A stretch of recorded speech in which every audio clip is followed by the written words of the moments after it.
outside. I'm gonna talk about the coloring while a few people finish Sharpie, and then we'll get started. We're gonna do the skin first because that's gonna be similar on everybody. And then after the skin, you're gonna have independent time to decorate the mask and add the eyes and the hair and all the fun details. Maybe even inside some extra things about you inside. So you're gonna want 2 or 3 skin tones from crayons or colored pencils.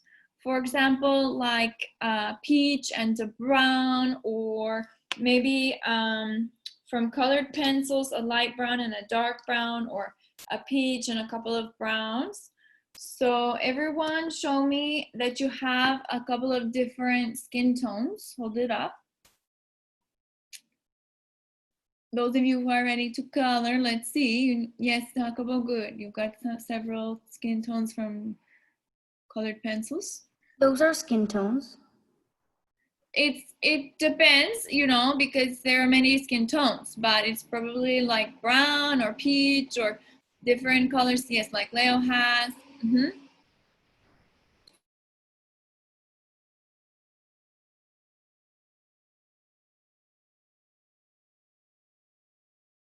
With the skin, we're gonna include a little bit of shading to make it 3D and more realistic, similar like we did with the colorful portrait, but now it's gonna be natural colors. So it's gonna be a little bit harder.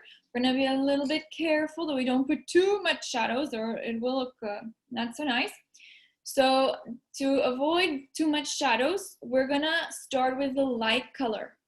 So the lightest color that you wanna do, get that one out. And start putting the lightest color on basically everywhere, especially the places that we learned last time sticks out, like the nose and the forehead, the cheeks, especially the top of the cheeks. And I'm even putting it under the eyes because if you look carefully on yourself smiling, you may notice that some things change.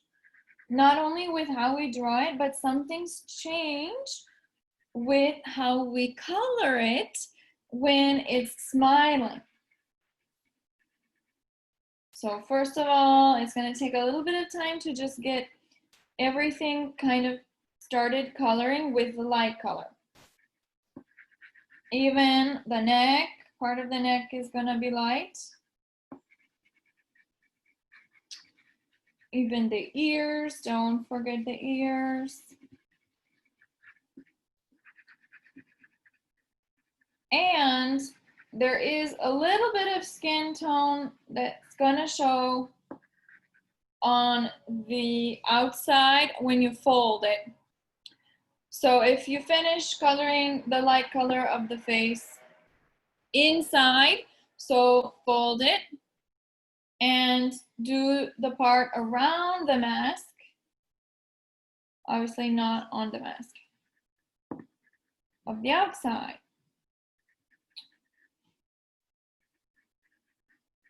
Okay, so I'm done, Miss. Yes. I'm done. Okay, so now we're gonna talk about where to put the shading, and if you already colored this much, that's great. So who can remind the class what is a place that will appear darker? So we're gonna take a darker tone, like maybe a light brown or something like that, and we're gonna start putting the shadows. Your hair. Okay, in the hair, well, on the hair you might have more than one tone as well, but in the place where the hair touches the head, that could be a good place to shade. So I'm gonna take a brown and I'm gonna start putting it along the hair. That makes the hair look more like it's standing up, popping out, and blend it gently into the forehead, not covering all the forehead because a lot of the forehead is light. Okay, what else? What else needs some shading to look more realistic? Below the face on top of the neck. Thank you, yes. Below the chin here is definitely one of the darkest shadows. So I'm gonna press harder with the crayon and make shadow that appears darker in that area at the top of the neck. And even a little bit on the sides of the neck, because where something goes back, it appears darker. Like so. Great. Where else? On the inside of the nose on the sides. Yes, that's super important. Yesterday they forgot that. So on the sides of the nose and on under the nose a little bit, it has shading. So you can look at yourself and see, but we need to put it along the side of the nose. And that pops the nose forward. And underneath the nose a little bit. Okay, great. Now it's starting to look a little more 3D. Where else could we put a shadow? Kati, where else could we put a shadow? In the, like, maybe a little bit in the bottom of your eyes. Yes, thank you. That's very good. So normally we have been doing that. We have been putting shadow under the eyes because it goes back. But check, because if you did the smile lines, now it's light on top of the smile line, right? If you smile at yourself and you see, okay, so it's a little bit light and then the shadow. So look how I'm gonna do that, okay? So I'm gonna leave light on the part right under the eye. And then I'm gonna go down a little bit and put a shadow line. And then I'm gonna blend the shadow out into the cheek a little bit. But I am gonna leave light on the part that's right by the eye so that I can know that there's a little, I don't know, bump of where the cheek squished the eye skin. So it shows even better, it shows that it's smiling. Oh, I gotta do that on both pages, on the inside one and the folded one outside. And I gotta do the neck also on the outside. Everything on the bottom half of the face, we need to repeat again on the folded one. Okay, what else? Who remembers, or maybe just look at your face and see what goes back or what goes down and has a shadow? Dani? The side of your face that isn't being hit by light. Yes, So perfect. for example, if the light source is here, you would add shadow here. Okay, and some of you did it like that, like if you're sitting by a window, or if you have a light source like a lamp next to your face, then more light will be on that side and less and more shadows will be on the other side. That's true.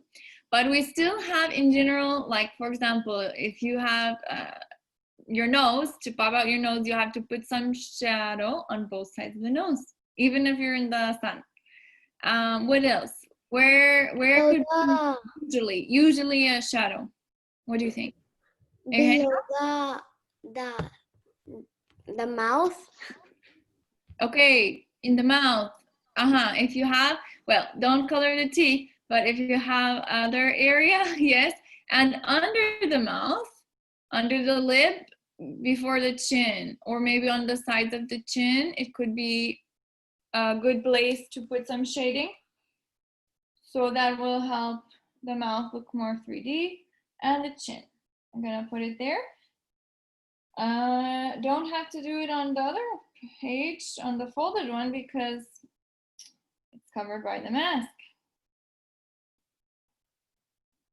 Okay, I can still think of a couple of more places, maybe 2 more places that I could put shading. Any ideas what they are? In the ears. Yes, good. In the ears, inside the ears. And any other?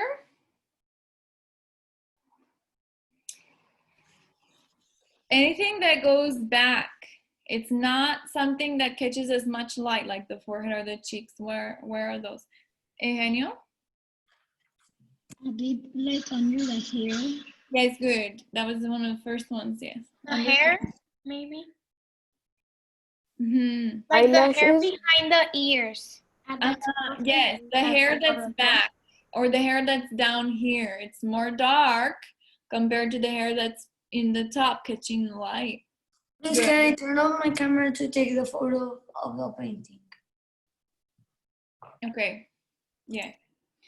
I'm also gonna put a little shadow on the edges of the cheeks to show that they are going back. And there's one more. I'm gonna put a little bit of shadow here. Okay, like where, like under the eyebrow. Because it shows that the forehead is up and out, and here it goes down.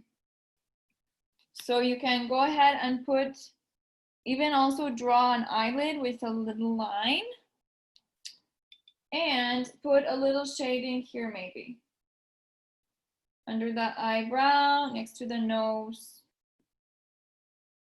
Okay, I think I have it all. So I put shading, the first place we said was under the hair. I put shading next to the nose and a little under. I put shading on the pocket, the pouch, or I don't know how you say, under the eye where it showed when I smiled. And above the eye as well. Under the lips, under the chin, the sides of the face. So, but gently, I didn't put so dark, but I did blend it into the light color. And now the skin is pretty much done. So finish up your skin tones and don't forget to do the closed face as well. I forgot to finish the ears again. And then, we're running out of time. The rest is up to you. So the rest could be your style. How do you want to decorate the mask? How do you want to do your hairstyle? What color are your eyes? Do you have details like earrings or glasses or